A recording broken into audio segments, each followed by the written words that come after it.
بسم اللہ الرحمن الرحیم۔ آج کا عنوان: ظالم شوہر نے اپنی معذور بیوی اور جڑواں بیٹیوں کو گھر سے نکال دیا، ایک سبق آموز کہانی۔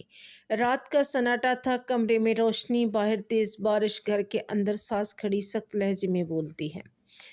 بادلوں سے گرجتی ہوئی آوازیں آ رہی تھیں اور بارش زوروں پر تھی۔ اسی بارش میں ایک کمزور معذور عورت دروازے کے سامنے بیٹھی تھی۔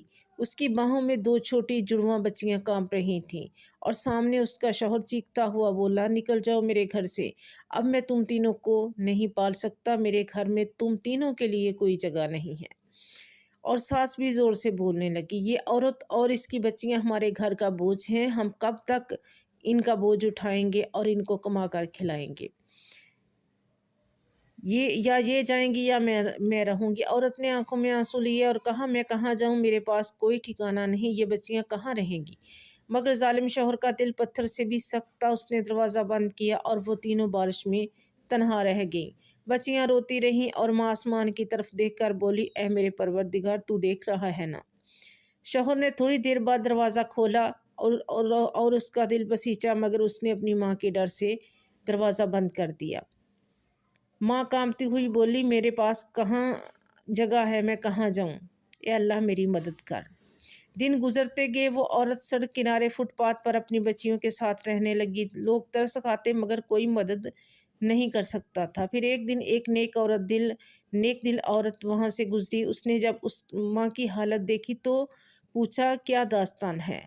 اس عورت نادیہ نے اپنی تمام داستان سنا دی اور نیک عورت کا دل پگھل گیا۔ اس نے کہا، بہن میرے ساتھ چلو، تمہیں اور تمہاری بچیوں کو اب کسی چیز کی کمی نہیں ہوگی۔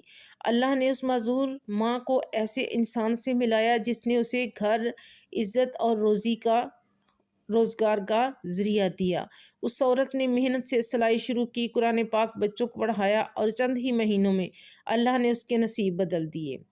ادھر وہ شوہر جو اپنے ظلم پر فخر کرتا تھا، اللہ کی پکڑ سے نہ بچ سکا، کاروبار ختم ہوا، دوستوں نے ساتھ چھوڑ دیا اور ایک دن وہی شخص اسی دروازے کے باہر بھیک مانگتا نظر آیا جہاں کبھی اس نے اپنی بیوی اور بیٹیوں کو نکالا تھا۔ لوگوں نے پہچانا تو کہنے لگے، یہ وہی شخص ہے نا جس نے اپنی معذور بیوی کو نکالا تھا اور معصوم بچیوں کو دھکا دے دیا تھا۔ اور وہ آنسو بہاتا ہوا بولتا، کاش میں اس رات ظلم نہ کرتا، کاش میں صبر کرتا۔ یہ کہانی ہر اس شخص کے لیے ہے جو اپنے کمزوروں پر ظلم کرتا ہے۔ یاد رکھیں، اللہ کی لاٹھی بے آواز ہے۔ جس پر دنیا ہنستی ہے، اللہ اسے عزت دیتا ہے، اور جو ظلم کرتا ہے اس کا انجام دنیا میں ہی رہ جاتا ہے۔ اگر آپ کو ہماری یہ کہانی اچھی لگے تو ہمارے چینل کو سبسکرائب کریں اور ویڈیو کو لائک، شیئر اور کامنٹ میں اپنی رائے کا اظہار کرنا نہ بھولیں۔